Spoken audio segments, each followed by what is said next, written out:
Welcome to Hades' Vault, a prison designed by me with the help of Obama Man, and then decorated by Sven to improve upon Pandora's and Poseidon's vault. If you're looking for a dramatic trailer on the prison, you're in the wrong place. Sven made a great video on that, which you can see in the card in the top right corner or using a link description below. This video I'm going to be focusing on the guard areas and a couple design choices, so if you're into that, great, stick around. Before we get started, I just want to welcome the 3.2 thousand people who got sent here by Sven, and thanks to Sven as well for sending them here. If you haven't already subscribed, feel free to, as I'll be releasing some of the components in the prison as individual tutorials, as well as possibly making a new prison once 1.17 comes out. So if you want to catch those, you know what to do. Anyways, let's get right onto the video. So to start, we'll go over the keycards, since you'll need those pretty much everywhere. There are 10 keycards total, 8 of which the warden needs to worry about, 6 of which the guards need to worry about, and then 2 of which for visitors. First, there's just the 2 visitor cards that control the lockers. Those aren't important for the guards to know, so you can just have spares in case they lose theirs, however. Next, there's the portal control key card, which is the first guard card. The guards can use this to open the portal. Every guard should have this because it's one of the basic key cards. After that, there's the first decontamination key card. This is used to control the first decontamination controls, like unlocking the one-person door, opening the bed, killing the prisoner, all that good stuff. After that, there's the second decontamination control, which lets you use the bed gate, open the exit, and that's pretty much all you can do there. Next is the cell access keycard, which is a warden card. Only the wardens have this keycard, nobody else. So, then the warden can use this to control the cell access, like the tunnel, the bed, and the cell alarm. After those, we get to the door keycards. There's low security, which is used to access the stasis chamber activation. Medium security, which is how you get through the door in front of the first decontamination. High security, which is how you get through the door in front of a second decontamination. And then ultra high security, which lets you open the tunnel to cell access, as well as open up the respawn points for beds. Alright, well, let's get into some controls. We're starting out at the front of the prison. So this is the portal control room. These 3 controls on this wall do not require a keycard to work. They can all work without a keycard, so these just control the lights outside as well as the bell that turns off the bell. So they're not super vital. Next we have the keycard reader where you can put the portal controls keycard. Put it in, it'll turn on this light here. And now you can use these levers on this side. Note, if I turn this off, these will not work. These lights stay off. If I turn it back on, inner portal. You can hear the pistons down there extend, and you come back down here, you can see the portal's on. Turn it back off, you can hear the portal break. I'll leave that on for now. In the outer portal, I'm not gonna, I can show you actually. Lights up the sword. And then you turn it off, and obviously the portal closes. Note, if you unlock the controls if you lock the controls at any time, it'll turn off both portals. And when you're done, you can take your keycard back out of here, and we'll head on to the next area, because that's all there is up here. Alright, now we're in the first decontamination control room. For some reason, this keycard reader likes to not work the first try. Actually, I could try it right now. Notice how it did not click? That usually means that there's an item in there, which there's not. Although, it could also just be because it's pointing to a hopper. Although, it clicks there, so I don't know. Either way, if it doesn't work, you can just unpower it and repower it again, and it'll work then. So you need the first decontamination control keycard to get into this one. You just put it in here, power it. This light will turn on. Starting from the right and going left, you have the window shield. That just opens up this shield right here. You have the 2 locker doors. Locker 1 is the locker on the left side, facing towards the portal. Locker 2 is the door on the right side. You should really have one of those open at a time. Just keep track of which one has items in it, which one doesn't. Next, we have the inner gate. You want to have this closed pretty much the entire time. Only when somebody's actually going through it do you want to open. So once the visitor drops all their items off, you can open this door to let them through. And once they're through, you can close it again. Next, you have the bed door. This allows people to set and spawn here. Set their spawn here and just respawn here in general. If someone's misbehaving, you can close that and then kill them. They'll send them outside of the prison. And you could potentially let them back in for their items, or you could just destroy their items. Whatever you want to do. That's up to you. Next, we have the kill trap door. That puts up this block here, so that somebody does not get knocked out of the hole when they're being killed by the farming potions. And if they do have any items, it prevents them from going back in and grabbing them. Next, we have the button that dispenses the potions. It'll dispense 2 potions. If that does not kill them for whatever reason, just dispense 2 more. You know, that if they survive 4 potions, they probably should be inside the prison right now. There's 2 more locked controls and 2 unlocked controls. The final 2 locked controls are the unlock 1-person door. That'll pull back these 2 blocks. And then lock 1-person door. That'll push back these 2 blocks out. That's it for the locked controls. And then unlocked controls, we have the outer lava door. That is just this door here. We'll enter this tunnel. And dispense fire resistant potion. Just does what it says. This door is not locked, partially because I didn't feel like having to run a wire all the way over to here. And secondly, because it's not super important since there's a locked door on the other side of this lava tunnel. That's it for the first decontamination control room. When you're done in here, you can just take this keycard out of the dropper. Note that for every lever in the prison, up is the more secure state. So if you want to just close everything off without taking your keycard out for whatever reason, just put every lever to the up position and it'll be just like you locked it. Except for the fact the controls are active still. Anyways, let's head on to the next room. Alright, and now we're in second decontamination control room. The keycard reader is right here. The ladder's over there for reference. You just need a second decontamination control keycard, which is the final guard card for control rooms. You just put it in here and flip this lever. This light will turn on, signaling that the controls are now active. Starting on the left here, you have the window shield. That is this entire window right here. There's only one window shield control. And next to that is the exit controls. That'll open up this piston here and close this trapdoor. Then when you unpower this, it closes the piston and opens the trapdoor. Next, heading along this side, we'll start on the right. There's the inner lava door, which is the locked door for this lava tunnel that opens this. Next, we have the bed gate lock. That allows one of these sides to be open. By default, this is the left side. You can toggle it to switch to the right side being open. Next, you have the dispense harming potions button. That just kills whoever's inside this room. Make sure you have one of these sides open at the very least, unless you want them to be sent outside the prison, because otherwise they'll just be sent outside the prison. If they're coming in, odds are you want this side open. Make sure you don't see anybody like sleeping in this bed or whatever in any way. If you do, you can just close off both these doors and they'll be stuck in there. They can either get out and be put into the lava, or they'll just be stuck in there. You can have a guard drop down, go over here, and just kill them. That's it for controls in this room. So once you're done, just flip everything up, take your keycard out, and we can go on to the next room. Alright, welcome to the final control room. This is the only room that requires a warden keycard to use, which is the cell access keycard. Only the warden should have this card, so that means the warden has to be here to get somebody into the cell. You just put in this dropper and flip this lever. Then I'll turn on this light, which lets you know the controls are active. Starting from the right, we have the reset bed alarm. This basically counts how many times the bed has been interacted with. By default, it's 3, which is when you reset the alarm. It uses 2 of those when somebody gets in and out of the bed. So if somebody gets in the bed again, it'll set off the alarm. Or if somebody breaks the bed, it'll set off the alarm.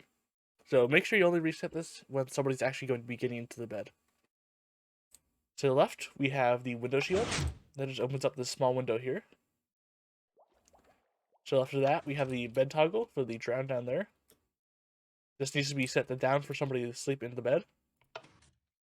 After that, we have the tunnel. This is how visitors get to the bed. If a visitor does not get in the bed in a timely manner, you can just suffocate them in the tunnel. That'll kick them out of the prison.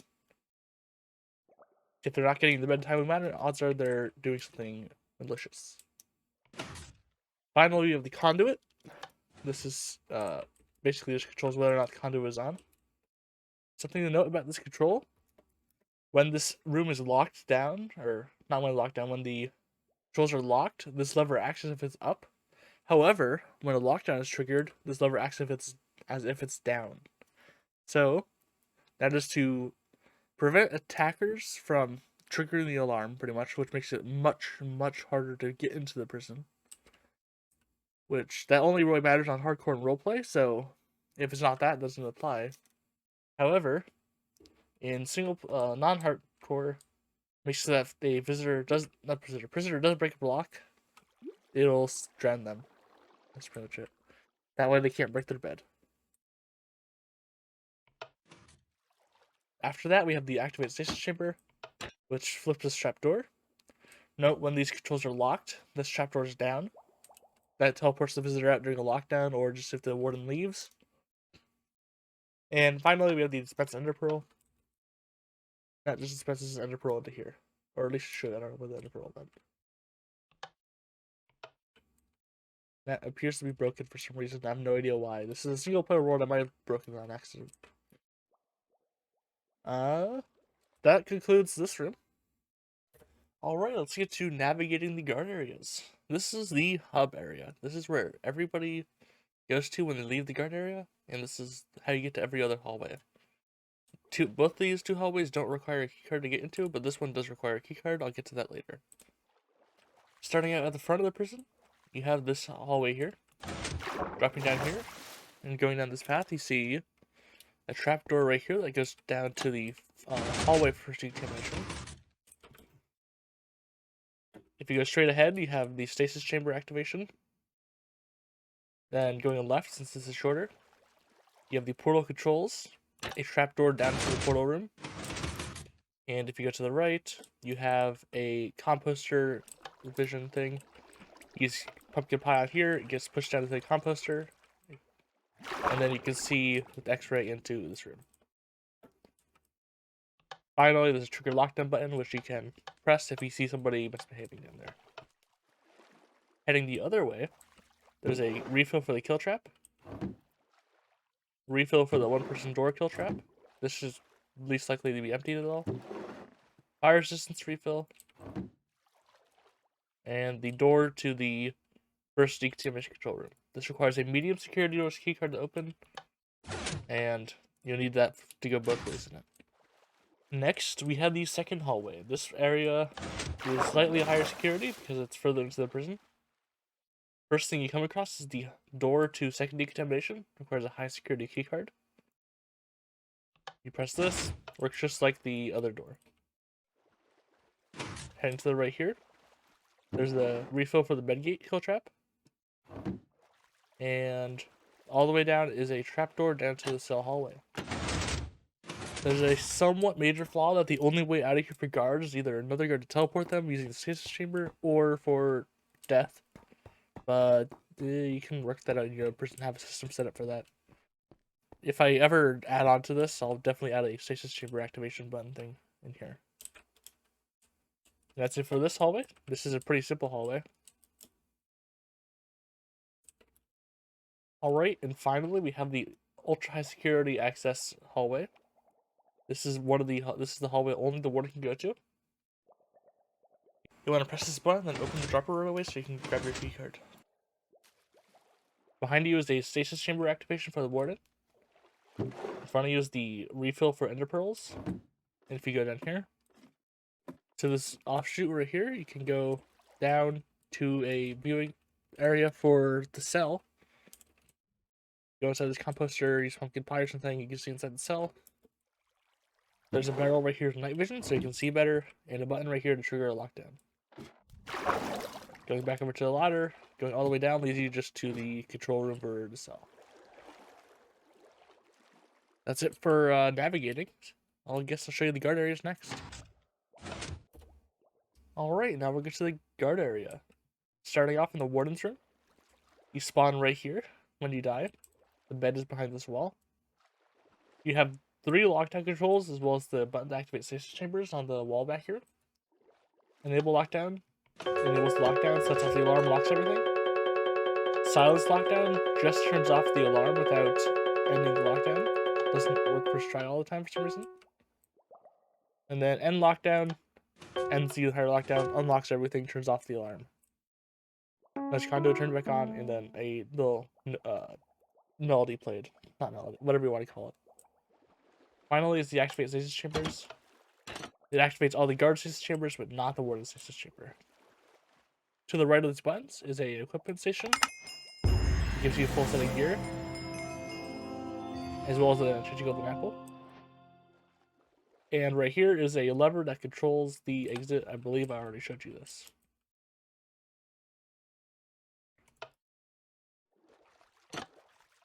In this room right here, you can open these doors to allow a normal guard into this main warden room. But you can also just let people into here to set their spawn point. Yeah, that's so that they can be respawn there. Dropping down, this is the main guard room / armory sort of thing. Guards drop down from these trapdoors above us. This light on the wall signifies whether or not the clock for the cell's regen is working. If this is not flashing, you press this button to fix it. And then flipping sides, going all the way to this side of the wall, other side of the room. There's the stasis chambers for the guards, and 2 ender chests. Guards can store extra keycards inside these ender chests. In both the regular chests, there's ender pearls. For the guards have a pretty much infinite supply of ender pearls. The chest to the left has obsidian and steak for food and building blocks. And the chest to the right has tools, shovels, pickaxes, and axes, just for fighting and or taking down stuff after a assault. To this wall, you have the summon all guards button. That just triggers all the trapdoors. This one is the call warden button, which just toggles the warden's trapdoor. There's 3 equipment stations. They all have the same stuff. You just step on there and get your equipment. These chests have instant harming arrows, so you can just do extra damage to attackers. Dropping down further, this is the last level. There's a little fishing place. You can just fish in here, and then when you catch fish, you can use coal from these chests and cook the fish in the smokers. I believe you can only catch fish in here, you cannot catch loot, so you don't have to worry about junk filling your inventory. Finally, you can head over here, go out this bubble elevator, and this will take you to the hub. I'll go over to this right now. This is a mending station. You can flip this lever, get showered in XP, and that'll fix all your armor and tools. And that's it. This is back to the hub, and I've already showed you how to get through here. Alright, for the final part of the video, we're going onto the desktop. If you're not on Windows, this will be a little different for you, because it's just different file locations, but if you're on Windows, you can just follow this exactly as I do it. On screen, there's a path that you can go to get to your Minecraft folder.